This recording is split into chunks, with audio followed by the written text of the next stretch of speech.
Hey guys, welcome back to my channel. My name is Maroof Shabir Mir. Okay, so I have qualified NET twice and presently I am pursuing PhD.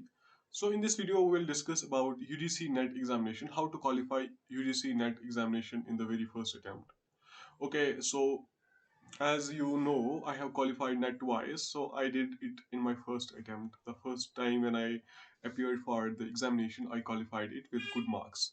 So the things which you need to take care of are, I will list some of the things which you need to take care while preparing or while attempting the question paper. I think this will be really helpful for all the aspirants who are going to appear for the NET examination.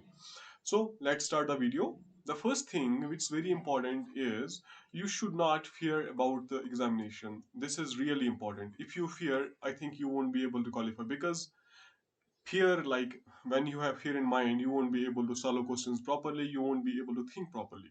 So you have to remove this thing from your mind. The second thing is you should be very much confident.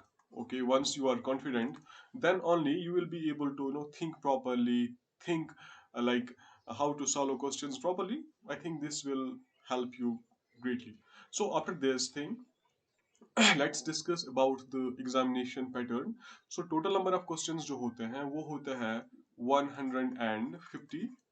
So total number of questions are 150 and among them like पहले paper में होते हैं 50 questions. पहले paper में ये GS होता है, इसमें होता है teaching methodology, research methodology and comprehension वगैरह वगैरह, आपकी रीजनिंग चेक की जाती है एंड बाकी जो चैप्टर्स उसमें आते हैं, इसमें आते हैं 50 क्वेश्चंस एंड जो आपका सब्जेक्ट होता है उसमें आते हैं 100 क्वेश्चंस. ठीक. So total number of marks जो होते हैं वो होते हैं 300 and there is no negative marking. ये हो गया पेपर पैटर्न, पेपर कैसे आता है.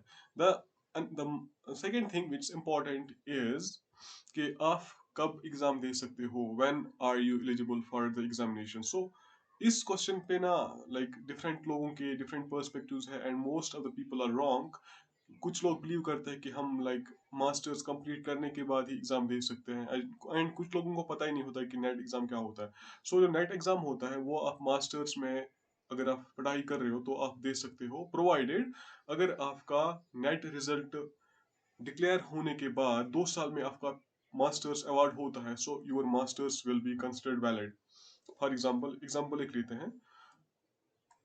अगर आपका एग्जाम फेब में हुआ एंड मार्च में आपका रिजल्ट डिक्लेयर हुआ नेट का, एंड मार्च 21 सपोज आपका नेट क्वालिफाई हुआ, एंड अगर आप मार्च 2023 तक अपना डिग्री पा सकते हो, अपना मास्टर्स कंप्लीट कर पाते हो, then your master's degree is valid. Otherwise अगर आपका कंप्लीट हो रहा है 23 के बाद, then your master's is not this sorry, then your net will not be considered. Okay. So आपको 2 साल के अंदर अंदर डिग्री कंप्लीट करनी होगी रिजल्ट डिक्लेयर होने के बाद. Okay, this is about eligibility. So अगर आप मास्टर्स में हो, अगर आपको लगता है कि 2 साल में अभी मैं डिग्री कंप्लीट कर पाता हूँ जब से इसका नेट का रिजल्ट आएगा, then you should apply for this. And number of attempts कुछ भी नहीं है इसमें, आप कभी भी एग्जाम दे सकते हो नेट के लिए, उसका लाइक कोई एज नहीं है. एंड जेआरएफ के लिए कुछ थोड़ा होता है, 30 होता है, मतलब जो जनरल कैटेगरी से बिलोंग करते हैं, एंड जो बाकी होते हैं उनका शायद 32-35 होता है, वो आप नोटिफिकेशन में देख सकते हो. तो उसके बाद जो सबसे इंपॉर्टेंट है, आपके दिमाग में फियर नहीं है, आप कॉन्फिडेंट हो, then the thing which most important is syllabus. आपको ना सबसे पहले सिलेबस का पता होना चाहिए कि क्या क्वेश्चंस आते हैं, सिलेबस कौन सा है हमारे नेट एग्जाम का. तो वो आप इनकी वेबसाइट से, यूजीसी वेबसाइट से डाउनलोड कर सकते हो. यूजीसी वेबसाइट से डाउनलोड करने के बाद आई विल सजेस्ट यू कि आप ना 2 दिन उसकी रीडिंग कर लो, अच्छे से सिलेबस पढ़ो. ये सिलेबस क्यों पढ़ना है, ताकि आपको आइडेंटिफाई हो जाए कि कौन कौन से टॉपिक्स आपको पढ़ने हैं एंड कौन कौन से आपको छोड़ने हैं.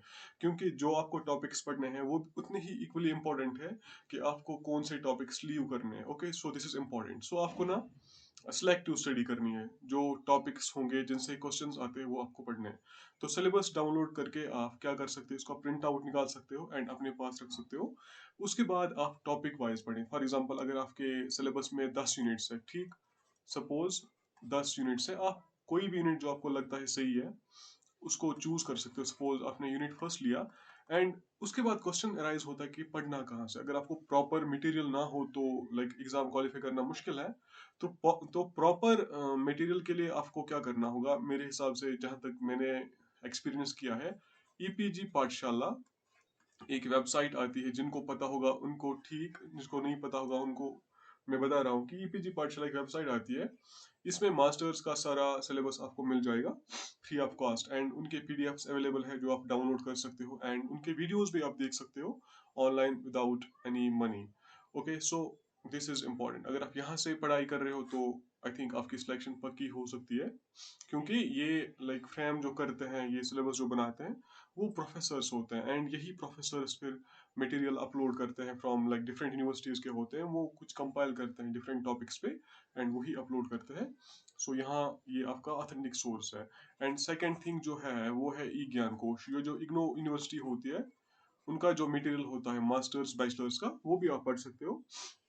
This is also an authentic like material for qualifying the examination. So जब आपने ये नोट्स पढ़े तो आपको ना नोट मेकिंग करनी आनी चाहिए। फॉर एग्जांपल अगर आप यूनिट फर्स्ट पढ़ रहे हो तो आपको ना नोट्स बनाने होंगे, ठीक। नोट्स कैसे बनाने होंगे, आपको आपको सारा कुछ नहीं लिखना है, आपको सिर्फ सिलेक्टिवली कुछ पॉइंट्स लिखने हैं जो इंपॉर्टेंट होंगे। सपोज फॉर एग्जांपल कुछ डेट्स होते हैं कि ये थ्योरी किस ईयर में आई, फॉर एग्जांपल ये ऑथर किस ईयर में इनकी बर्थ हुई, ऐसे ऐसे क्वेश्चंस आते हैं। तो उनका आपको ना नोट्स बनाना होगा अलग से। एंड कभी कभी सीक्वेंस भी पूछते हैं, पहले कौन ऑथर आया उसके बाद कौन सा आया, या कभी कभी बुक्स भी पूछ लेते हैं कि पहले कौन सी बुक आई उसके बाद कौन सी बुक आई।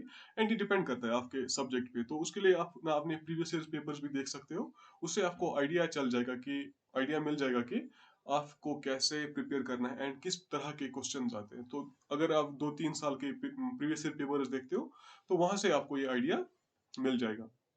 ओके, तो नोट मेकिंग में आपको क्या करना है, कुछ इंपॉर्टेंट चीजें वही लिखनी है आपको। ओके, सो नोट मेकिंग जो हो गई, उसके बाद क्या करना है आपको, नोट मेकिंग के बाद आपको रिवीजन करना है, इंपॉर्टेंट, वो सबसे इंपॉर्टेंट है।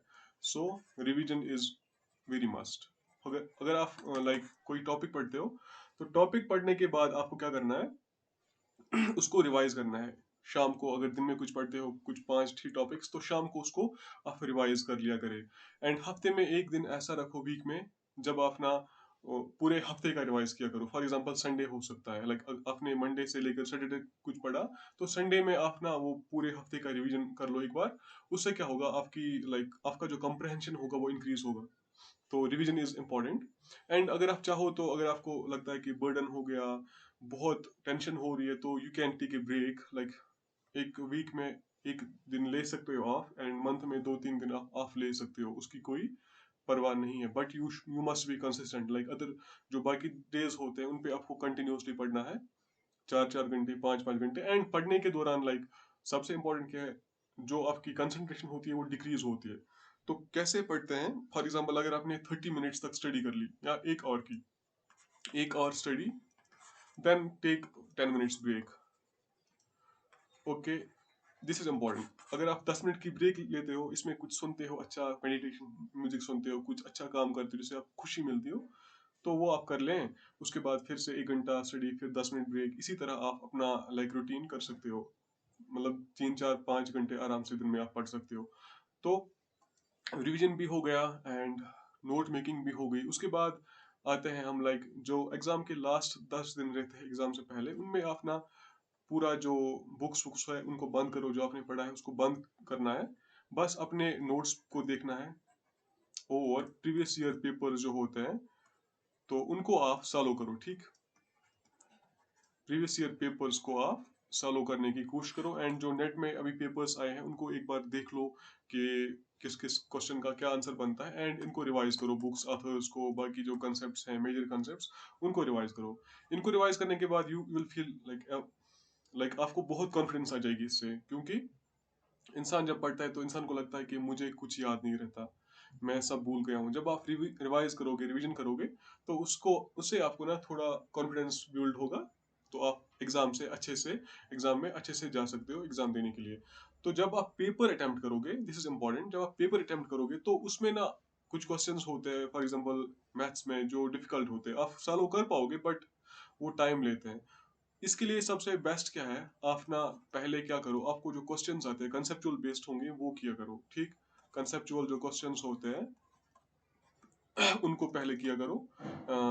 जब एक बार आपकी रीडिंग हो जाएगी पेपर दोनों की, फर्स्ट एंड सेकंड की, आपने आपको जो क्वेश्चंस आते हैं वो आपने सभी अटेम्प्ट कर लिए, उसके बाद जो क्वेश्चंस रहते हैं उन पे आप लेटर ऑन लाइक मतलब फिर से आ जाओ and try to solve those questions. अगर आपके लाइक 100 आते हैं, अच्छे से आते हैं, तो बाकी जो 50 क्वेश्चन रहते हैं उनको आप जब सेकंड टर्म में आओगे उनको सॉल्व करो। एंड कुछ क्वेश्चन ऐसे होते हैं जिनका हमें कोई आइडिया नहीं होता है, पता नहीं कहाँ से डाले कुछ, उनको आप कैलकुलेटेड गेस कर सकते हो।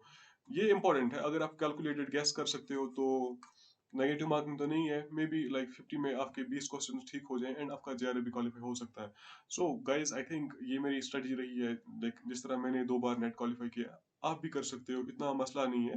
I wish you all the best. अगर आपको कोई क्वेश्चन हो तो आप कमेंट में बता सकते हो मुझे। So I will be like teaching paper first, कुछ समय के बाद मैं स्टार्ट कर रहा हूँ, तो अगर आप चाहो आप वहाँ से पढ़ सकते हो। तो I will try to no give very simple like definitions, मैं बिल्कुल आसान तरीके में आपको समझाऊंगा पूरे चैप्टर्स को। So I will see you in the next video, till then bye bye. अगर कोई क्वेश्चन हो तो you can ask me in the comment section. Thank you.